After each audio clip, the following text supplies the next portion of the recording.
మొన్న పోస్ట్ చేసిన దారిమట్టం వీడియోకి కంటిన్యూషన్ వీడియో అండి ఇది. సమ్మర్ అవ్వడం వలన జనాలు బాగానే ఉన్నారు అక్కడ. చిన్నపిల్లలతో ఉన్నాం కాబట్టి మరీ కొండపైకి వెళ్లకుండా కిందే టైం స్పెండ్ చేస్తామండి. మేము వెళ్ళినప్పుడు ఎండ చాలా గట్టిగా కాస్తుంది, కానీ అక్కడ వాటర్ మాత్రం చాలా చల్లగా ఉన్నాయండి. ఇంకా చలికాలంలో అయితే చెప్పనవసరమే లేదు.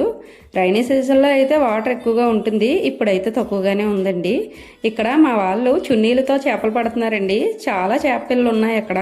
మా వాడైతే బాటిల్లో ఫిల్ చేసి చూపిస్తున్నాడు. సరదాగా కాసేపు ఆడుకుని మళ్ళీ నీళ్ళలో వదిలేశాడు.